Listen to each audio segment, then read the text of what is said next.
What's up, guys? Jade's Corner back here, and if you guys like Teen Wolf content such as Creatures of Teen Wolf Mysteries, and Teen Wolf news in general, and if you guys are interested in a Teen Wolf reboot of some sorts, make sure you consider subscribing to the channel. Turn on that bell for post notifications when I'm posting a new video every single week.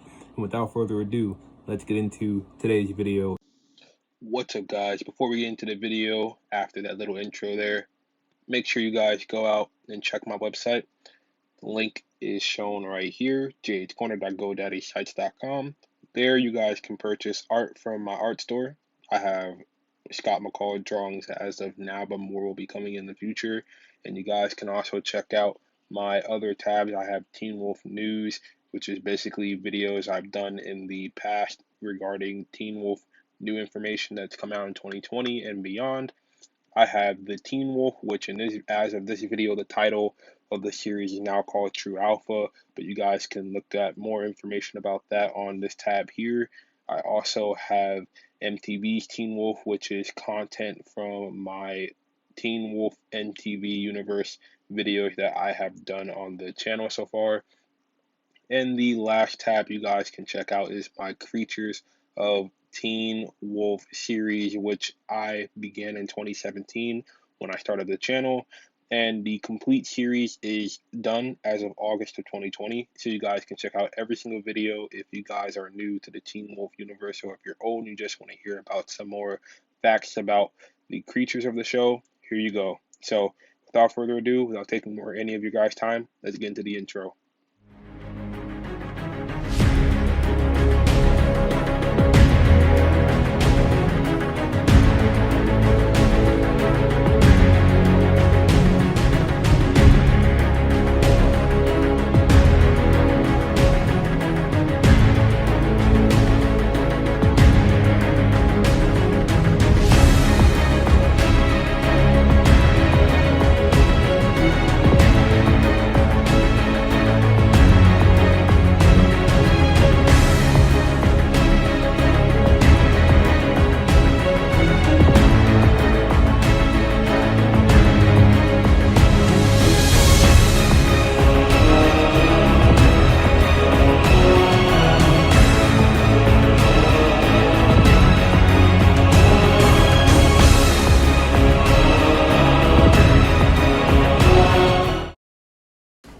What's up, guys? Jade's Corner back here for another video, and in today's video we got a special series beginning on the channel. It's a series somebody suggested a long time ago, but I've been wanting to do this because I think it would be very interesting to see, and I also like the idea of doing these because I watch a little series on YouTube called Death Battle from the channel Screw Attack. Go check them out. Even though their latest death battles haven't been as good as they were in the past, still enjoy watching them, and I got the idea to do this from them. So shout out to Screw Attack, even though they probably don't even know I exist. But in today's video, I'm going to be bringing you guys the first in a series of videos I plan on doing long term on the channel, and that is Teen Wolf Fantasy Fights, or Death Battles, or whatever you like to call them. So in today's video, for the first fight, we have Beta Scott versus Beta Liam. Hypothetical, as always. These fights never happened in the series. These are just what-if speculations if some characters fought other characters and stuff like that. So, yeah, we're talking about Beta Scott, who, of course, is Scott McCall from his sophomore in like the beginning of junior year, when he was a beta from season 1 to season 3 part 1, and Beta Liam, who is a beta from season 4 all the way until the series finale, the ending of the MTV universe. So let's get into it. First, we're gonna get to Beta Scott. Now, Beta Scott is, his strength is relative to, I would say, probably, he's definitely stronger than Isaac Leahy, Boyd, and Erica and Cora. So I would say his strength is relative to, I'd honestly put him at Beta Derek, to be honest, because he was not able to beat Ennis. He was getting thrashed by the Cannibal all of season 2.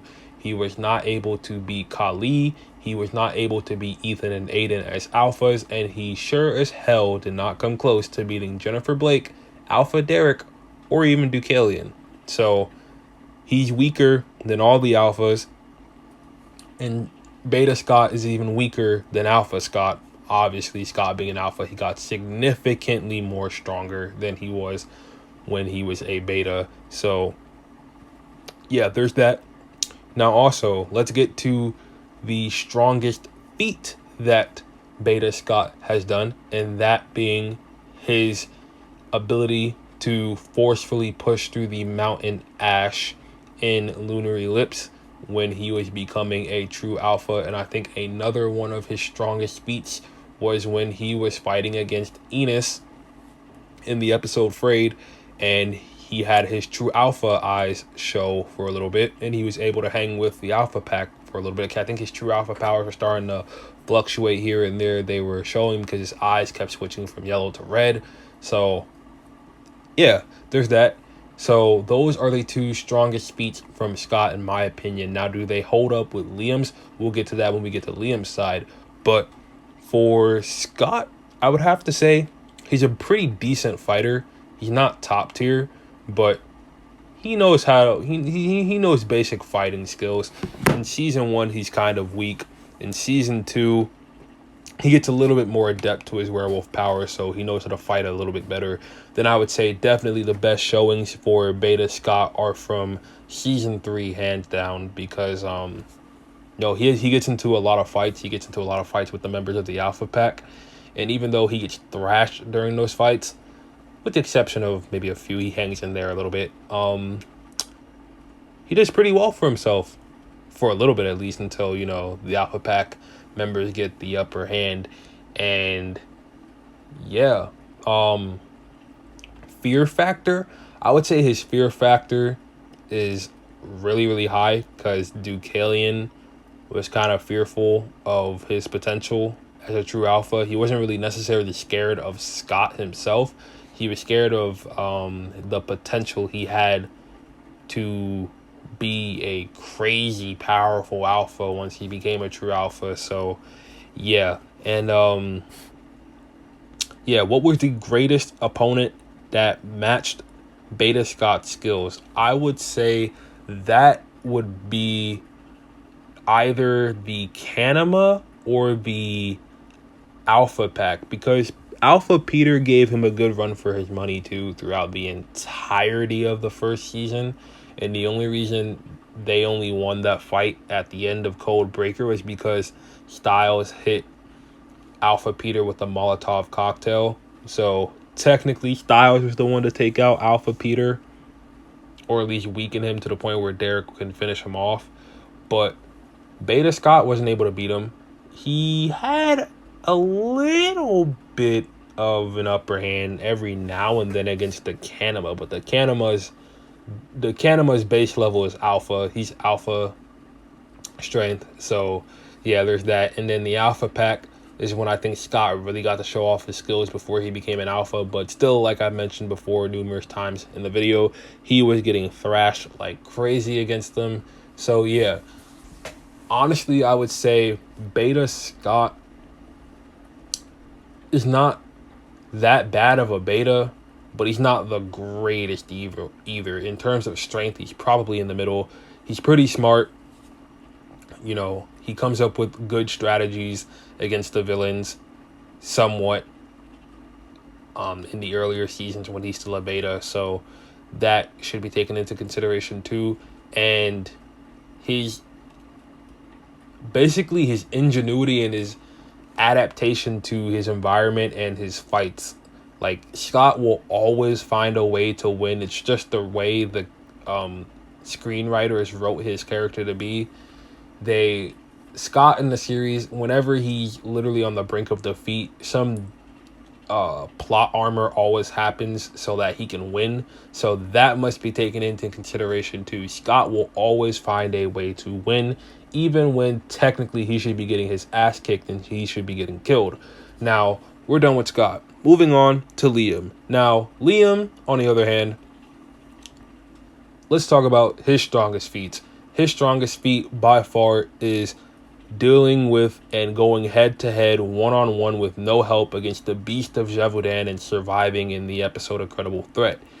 And that right there is enough to put Liam leagues above Beta Scott in power, because if Beta Scott went against the Beast, I'm pretty sure he would have got his head decapitated. But aside from that funny little joke there, Liam is no joke as a Beta. I mean, he damn near pretty much killed Scott, even though Theo had the final killing blow. But I know Scott was holding back, and people would be like, oh, you know, Scott didn't really show off his power because he didn't want to kill Liam. He didn't want to go too far. But Liam was out there to kill on that supermoon, and he pretty much did that job and killed. I'm going to just say it. He outright killed Scott. I mean, Theo, I don't really give him the credit because he just came in there, had the final killing blow. Liam did most of the work for Theo. So, yeah, that's another thing that should be taken into consideration, is that Liam absolutely thrashed Scott on a supermoon, even though Scott could have used that supermoon to his advantage and could have absolutely destroyed Liam if he wanted to, but he didn't, because Scott, you know, doesn't like killing. And Liam also has some pretty good feats in season 6. I'm not gonna lie. He, you know, is able to take out a lot of the Ghost Riders in the hospital with Theo. And even in season 5, he's able to deal with most of the chimeras and even go head to head with some of the Dread Doctors. And the Dread Doctors are pretty high up on the strength tier too, so that's pretty noteworthy to mention. And I would say that Liam, in terms of intelligence, is not as smart as Scott. He's I don't want to say he's dumb, but he's a little bit less intelligent, because when he goes full rage mode, he doesn't really think. He's just out there bloodlusted, and he just goes in a berserk sort of state, as seen in season 4. When he lost control, he didn't really think about anything. He was just kind of dumb and mindless. So yeah, that can also be taken into consideration too. And adaptation wise, for him fighting, Liam, I would say, doesn't adapt as well as Scott does, but he's still a pretty good fighter nonetheless. Like, if you're just talking about pure fighting skill, I think Liam is way better than Scott because of his pure sheer brutality of when he fights. Liam's the type of werewolf that will beat you down to death, sort of like what he did with Scott. So yeah. And you also got to take into consideration, Liam has considered killing in the past, as seen when he tried to kill Scott. I mean, he has that killer instinct within him that Scott doesn't have. So if Liam fights you and he's serious and he doesn't like you by any chance, he's out there to kill. He's gonna kill you. So yeah, there's another thing to consider too. So in terms of comparing the two, Scott is smarter, Liam is way stronger and a better fighter, but Scott is more adept to getting out of situations because of his plot armor, and basically the screenwriters never wanting him to lose, even when he's supposed to. But in saying that, for this specific fight, no plot armor will be taken into consideration. It will all be pure skill, intelligence, and a fight to the death. Now, comparing what I said about the two, who would I think win? That's an easy guess, or an easy answer. It's Liam. I mean, the killer instinct alone is enough to destroy Scott. And I say Liam because Scott wouldn't want to kill him. He would try to find a way to beat him up and give him a good beating, but he would restrain himself and not kill him. But when Liam fights, he's out there to kill. He does not care. He would take no chances with Scott. He would go in there Not, we're assuming they don't know each other either for this fight. They're just going in. They're two betas, never met. And yeah, I mean, Liam, if Scott was an enemy, which he is in this case, he would go in and try and kill him. There's nothing else to say about that. And I mean, if Liam can handle taking a beating from the Beast of Gévaudan, who is the most powerful werewolf in the entire show, then I think he could easily take out Beta Scott. Oh, and let's not mention his second strongest feat. Liam was also able to take out a Hellhound one-on-one by himself. That Hellhound being Howin in the episode Said the Spider to the Fly. They fought each other to a draw. Scott McCall has never been able to fight a Hellhound and win, as seen in Season 6 Part 1, when he was scared to even touch or go near Hellhound Parish. Liam in Season 6 Part 2 had no fear and went head on with the Hellhound, who is over 100 years old and is way older than Parish's Hellhound, and fought him to his draw in the standstill. Enough said. My opinion, Liam's taking the cake. Scott would get absolutely destroyed. And yeah, that's who I honestly think would win this fantasy fight. So thank you guys for tuning into this video. If you liked my breakdown of these two characters and my outcome on this fantasy fight / death battle, consider subscribing to the channel, and make sure when you do, turn on post notifications to get notified when I post new videos every single week. Otherwise, YouTube will screw me in not getting any views, and YouTube will screw you over because they won't let you know if you don't turn on post notifications until days after that I posted a new video. So please do that. That would be greatly appreciated. Like this video if you like the idea of fantasy fights for Teen Wolf. I'm trying new things on the channel, and if you liked this sort of breakdown, I had fun doing this video. It's a video I've been wanting to do for a long time, and it's unscripted, so sorry if I stuttered a little bit. I usually do scripted videos with these type of things, but I'm very up there with my Teen Wolf knowledge, especially after rewatching the entire series this past year. I'm pretty fresh on the knowledge, so I didn't need a script for this. But yeah, aside from that, make sure you guys like this video if you liked what I talked about in this video, and also comment down below on who you guys think would win, Beta Scott or Beta Liam. Give your reasons why. I would love to hear them and read them down in the comments. And without further ado, this is Jade's Corner. I'm going to get out of here. Make sure you guys have a great rest of your day. Peace, love, and positivity as always, and I will catch you guys on the flip side. Stay tuned for the next Teen Wolf Fantasy Fights episode next video, which will be